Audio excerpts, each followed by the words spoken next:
Vamos a grabar en 3, 2, 1, ahora.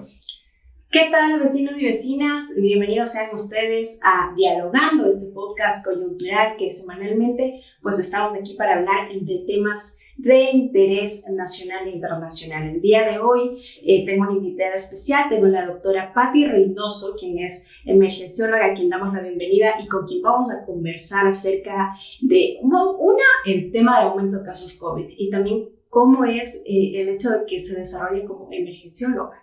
Bienvenida, Patti, ¿cómo está? Gracias, buenas tardes, gracias por la bienvenida, buenas tardes también con todos los oyentes. Sí, nuestros amigos internautas. Internautas. Mi querida Patti, cuéntanos, queremos conversar contigo, nos decías detrás de cámaras, 9 meses en el HCAM. ¿Cómo fue esa experiencia de inicio? Afrontarse a algo desconocido, como fue en un inicio el tema de la pandemia, ¿no? Que estaba lejos y de una llegó para acá. Cuéntame un poquito. Bueno, sí, realmente yo estaba en mi último año de la especialidad de la medicina de emergencias y desastres. Realmente esta especialidad es poco conocida aún en el Ecuador. Aquí en Quito, ya en todos los hospitales, casi hay en todos los hospitales, en el servicio de emergencia, un médico emergenciólogo en cada turno. Pero a nivel país, casi no hay muchos especialistas en esa rama. Yo me encontraba en mi último año de especialidad y justo estuve en el Hospital Carlos Andrade Marín. Un tema nuevo para todos, realmente un virus nuevo que llegó del extranjero. Nadie sabía realmente cómo tratar a la enfermedad. De hecho, todavía hay muchas cosas que se desconocen de este virus. Un tratamiento específico para la enfermedad tampoco existe todavía, claro, sino más bien tratamientos que nos ayudan a disminuir los efectos de este virus que nos ha causado tantas pérdidas humanas. Doctora, ¿usted quizá recuerda cuál fue el primer caso, cómo fue ese shock, se podría decir, ¿no? Y cómo manejaron la situación en el hospital en el que estaban? Inicialmente, como manifiesto, no sabíamos cómo tratarlo. Se hicieron protocolos de bioseguridad, protocolos de manejo de equipos de protección, el EPP que se le conoce, que es el uso del traje quirúrgico, el overol, la mascarilla, el lavado de manos.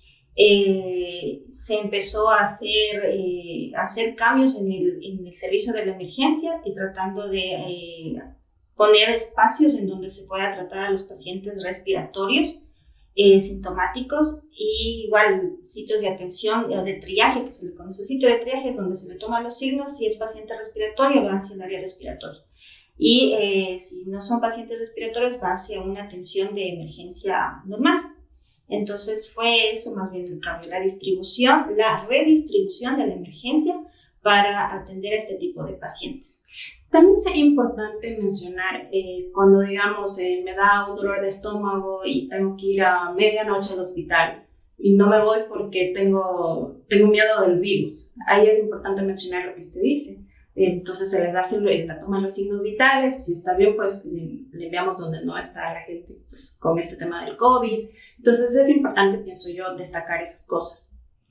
Sí, la verdad es que en un inicio de la pandemia, como empezamos con semáforo rojo, la restricción de circulación, realmente en Quito inicialmente eran muy pocos los casos al inicio. Al menos a nivel de Carlos Andrade Marín, a nivel 10 eran muy pocos los casos, porque llegaban, realmente nosotros empezamos a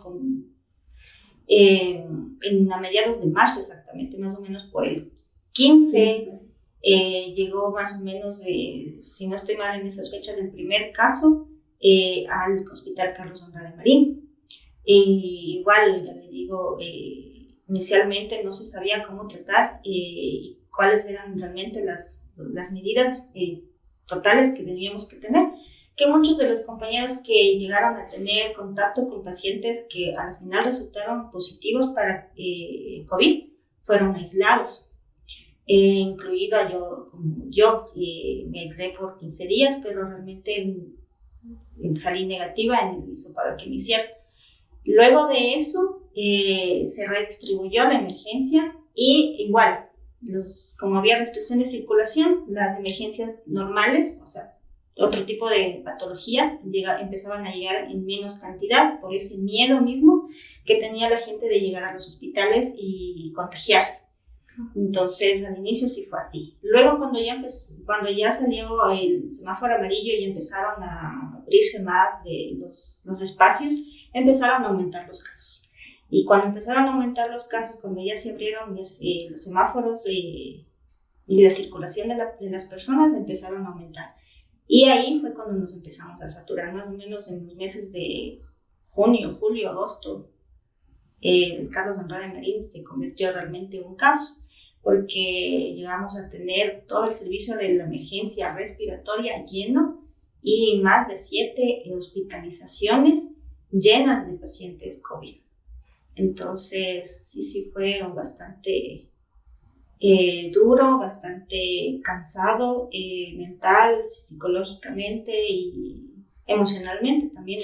¿Usted ha parado, doctora, en todo este tiempo que ya llevamos más de un año? ¿Ha parado en algún momento o todo el tiempo ha estado ahí al pie de cañón? Cuando he parado, creo que fue cuando terminé la especialidad, creo que me dio un descanso. Pero de ahí, los 9 meses últimos de mi especialidad, pasé solo en el hospital y también en otra área de una clínica privada en la que en ese entonces yo trabajaba, que también veía pacientes COVID en hospitalización y terapia. Doctora, ¿será que ahorita estamos viviendo una segunda ola del tema del COVID? Se puede decir sí que es una segunda ola, pero yo creo que lo que pasa es de que ya la gente se relajó. La gente piensa, creo que a ellos no les va a pasar. Y cuando piensan eso, salen y se contagian. Y cuando ya les pasa, están en sustos, puede decirse, ¿no? Porque ellos pensaron que no iba a pasar, que mi amigo no está contagiado, es mi prima, es mi tío, no está contagiado, y se reúnen y salen a fiestas pensando que ellos, no, a mí no me va a pasar. Y se contagian, y lo peor es que los jóvenes a veces no llegan a tener sintomatología muy florida.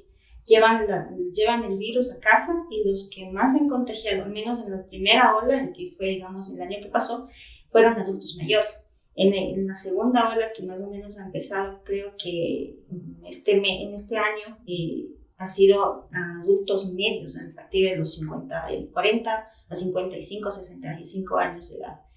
Entonces, ahorita el virus ya es comunitario, y es porque la gente se ha relajado. Se relaja y piensa que ellos no van a adquirir el virus, o que ya pasaron un año sin contagiarse, entonces ya no le va a pasar. ¿Desde qué edades han tenido que atender? Porque claro, no hablamos solamente de que le atacó al adulto mayor o un adulto, sino que a todas las edades llega, no ve condición social el virus ni edades. Sí, es verdad, o sea, los niños también se han contagiado. En los niños, en cambio, son síntomas diferentes. Ellos llegan a ser el síndrome inflamatorio multisistémico. Ellos llegan a ser dolores abdominales, diarreas, dolores de cabeza. O muchas veces los niños suelen ser también asintomáticos. Se llegan a enterar los papás de que se contagiaron cuando les hacen por alguna causa una prueba rápida en la que les sale que ya tuvo el virus. Y nunca se dieron cuenta. Entonces los niños realmente sí llegan a ser, pero síntomas muy diferentes. Realmente el virus hace síntomas muy floridos que a veces uno no se da cuenta. Y también depende de la patología del paciente. Ejemplo, paciente diabético, paciente hipertenso, llegan a ser diferentes síntomas. A veces un paciente diabético hace síntomas atípicos que se les conoce, es decir, hace un malestar general, decaimiento, y no tiene más síntomas, pero eso es el boom que le descompensa y llega a parar en terapia intensiva. Y se le descubre luego de que tiene en los pulmones evidencia de signos que nos indican que está con una neumonía, muy probablemente por COVID. No sabía que a veces los niños pues, suelen ser asintomáticos. Y pienso que Algunos niños sí. es importante eso, ¿no? Es decir, doctora, ahorita en la actualidad está laborando acá en un hospital, me parece. Estoy ahorita devengando mi especialidad. Estoy en la costa, en el hospital de Durán, y también estoy acá en Quito en una clínica particular. Podríamos hacer, perdón, le corté, una comparación. ¿Cómo está la situación en Durán y ahora cómo está en Quito? A ver, cuando yo empecé en Durán, eso fue en febrero realmente. Ahí en febrero había realmente menos casos, creo, en febrero, que los que había aquí en Quito. En ese entonces en Durán, estoy hablando hace 2 meses atrás, estaba más un repunte en los casos de dengue y COVID, que sí se suelen dar los 2 casos. Ahora, en estos días, en estos meses sí han aumentado. ¿Aumentaron a partir de cuándo? Aumentaron a partir del último feriado. Entonces, a partir de esos feriados empezaron a haber más atenciones en Durán y también en Guayaquil. Y eso se ha visto obviamente igual en noticias, en todos los canales se ha visto y yo también lo he evidenciado, porque a inicios de febrero, que no había mucha demanda, ahora en abril, que sí la hay, sí hay un repunte importante. ¿Cada cuánto llegan quizá infectados o quizá como que tengo este síntoma? Me imagino que ha aumentado ahora. Sí.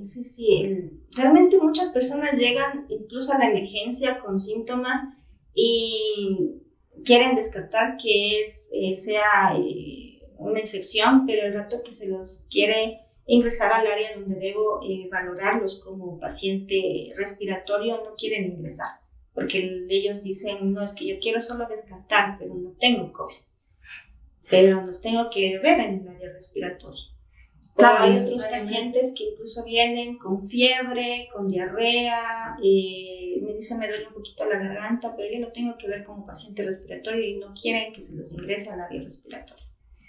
Y luego se les hace la tomografía o se les hace la valoración médica completa y se les encuentra que sí tienen muchos signos que sí nos indican que podría tener COVID. Doctora, hablamos de bastante irresponsabilidad, claro, se ha salido de feriados que pues han quizá generado este aumento de casos de pacientes con COVID, pero ¿cuál piensa que también, aparte de esto, a qué se debe este aumento exponencial del COVID-19?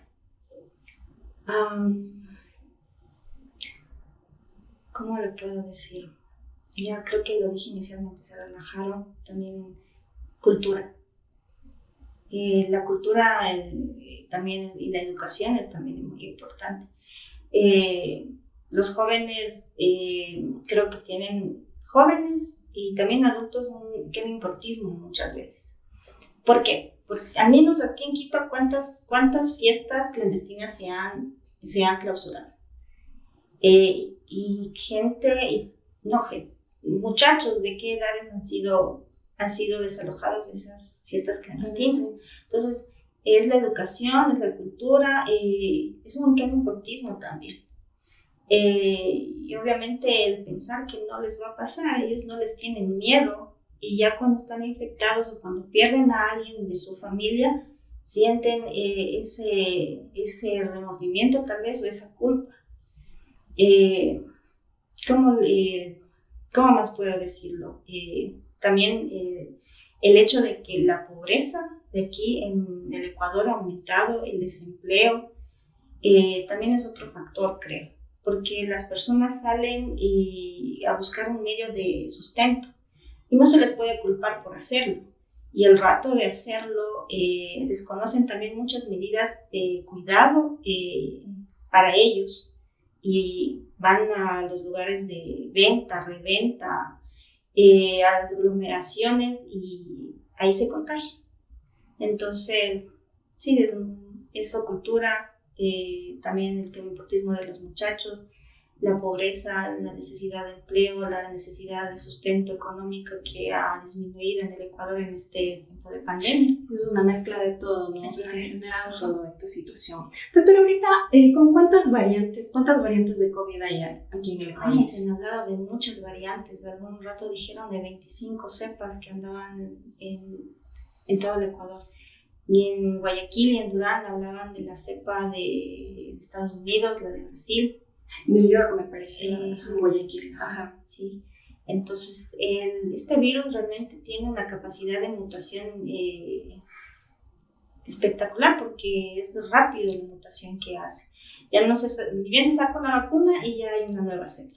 Entonces, las vacunas que ahorita están circulando aparentemente no nos van a proteger completamente. Esa es otra causa de reinfección, ahora que menciono de la vacuna. ¿Por qué? Un ejemplo es Chile. Chile ya se ha vacunado un gran porcentaje de su población, pero han aumentado los casos de infección. ¿Por qué? Porque la gente ya vacunada piensa que ya vacunada ya está más a salvo, se empieza a relajar más, se saca la mascarilla, va más a reuniones y se infecta. ¿Por qué? Por una nueva variante del virus posiblemente, porque la vacuna realmente no tiene totalmente el 100% de eficacia. Las vacunas, la Pfizer tiene el 95% de eficacia, la Sinovac está en un 72%, si no me equivoco, de eficacia. Entonces, ese porcentaje que es mínimo puede ser la causa de que se estén reinfectando con una nueva cepa que la vacuna no cubre. Doctora, también ahí quería preguntarle, ¿la vacuna en sí es segura? Porque, claro, o sea, para crear una a veces se tarda muchos años en desarrollarse, sin embargo la vacuna del COVID salió así. Entonces, quizá hablar de ese tema, ¿no? De si la vacuna es segura o no. Sí, es importante vacunarse. No reduce los síntomas, se podría decir un poco. Es importante la vacunación, nos ayuda, nos protege.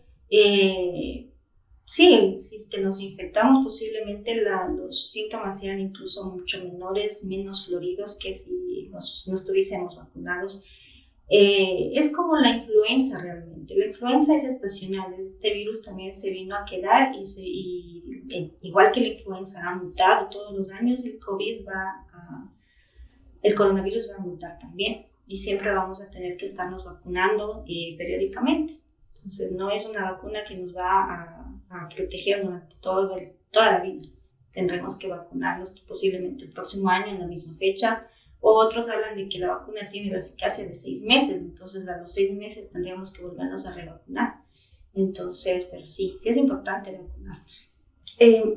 Doc, quizá ustedes, bueno, ya hay algunas personas, muy mínima, reducida la población que ha recibido la vacuna, pero tal vez han visto algún paciente que ha desarrollado alguna alergia, no sé, ante la vacuna.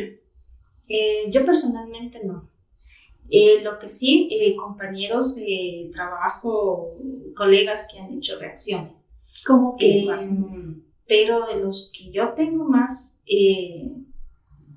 conocimiento son de aquellos que ya les dio coronavirus. A los compañeros que ya fueron infectados y que se les vacunó, sí presentaron sintomatología, fiebre, dolor general, diarreas, y sí, se llegan a hacer un cuadro similar a COVID, pero en menos intensidad, se podría decir. Quizá, y esta pregunta la lanzo, ¿no? Porque en Francia se supone que se volvió a confinamiento total y en Santiago de Chile fue parcial. ¿Piensa usted que sería una buena salida volver al confinamiento aquí en el país? Como para paliar esta pandemia. Es muy difícil volver nuevamente a cerrar las puertas, porque hay que pensar también en el sistema económico. Hay que pensar, el país no está preparado nuevamente para cerrar la circulación, encerrarnos nuevamente. Hemos tenido bastantes pérdidas económicas y también pérdidas humanas. Deberíamos, de hecho, tener otro tipo de medidas para disminuir los contagios. Tal vez lo de la restricción vehicular es un poquito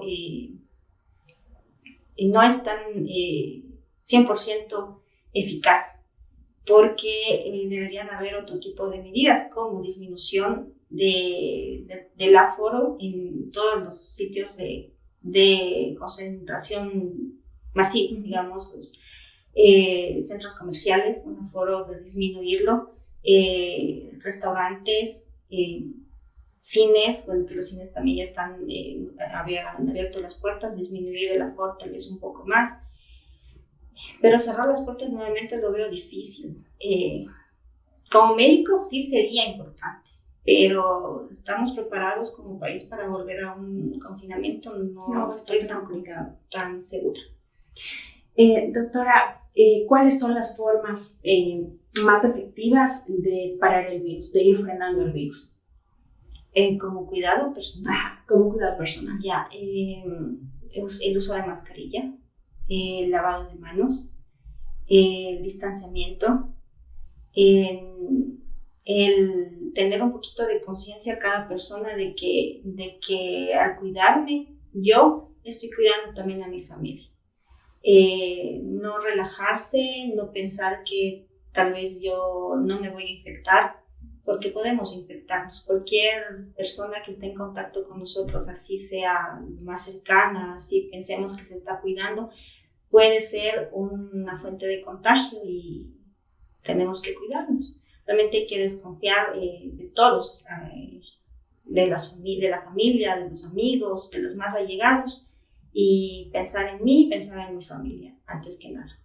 Doctora, en todo este tiempo que ha tenido que usted como personal de primera línea, estar en el área de emergencias, ver todo, quizá nos puede contar alguna experiencia que nunca se le va a borrar de la mente relacionada al COVID. ¿Qué es lo que más le ha llegado a usted?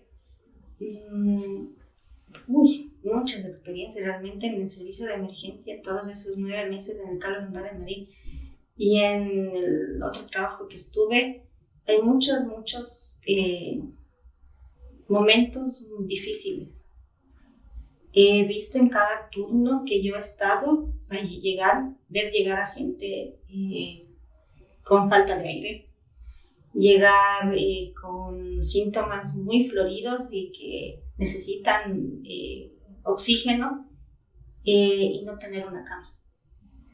He visto, una experiencia que más me acuerdo, un paciente de 55 años que llegó y un poquito gordito también, sí, eso también es otro factor de riesgo, ¿no? Pacientes obesos, pacientes hipertensos, pacientes diabéticos, suelen hacer la enfermedad o la neumonía más severa.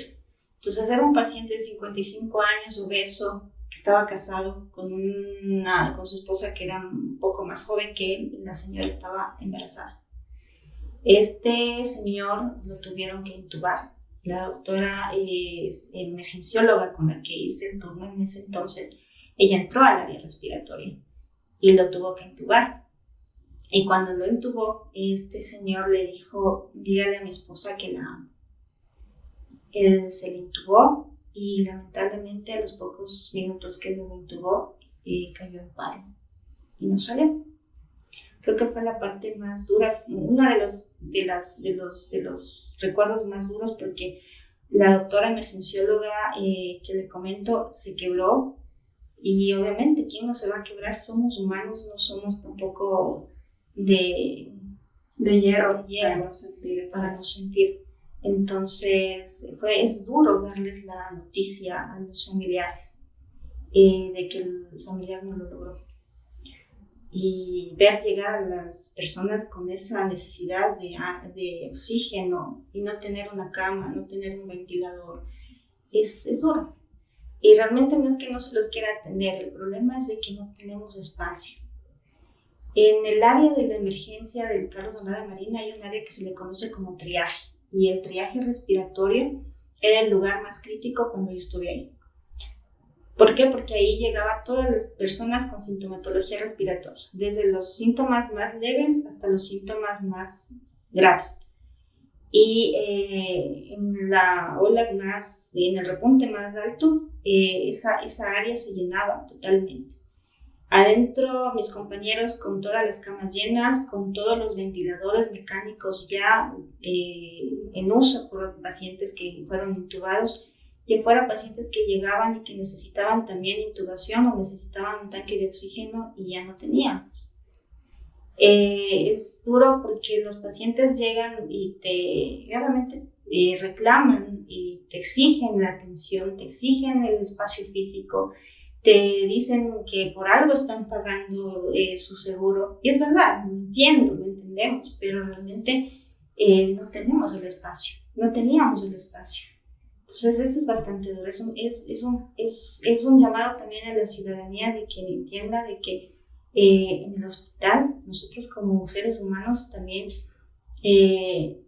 nos cansamos, vivimos de una manera diferente este repunte de casos psicológicamente, anímicamente, físicamente nos agotamos también. Y el ver cómo la gente llega, cómo la gente se muere en cada turno, porque en cada turno llegaba a morirse, en un turno que yo tuve, siquiera 9 personas por turno. Ahorita no sabría decirle cuántos están por turno aquí en Quito, pero sé que estaba demasiado saturado y creo que más que en el entonces en el que yo estuve.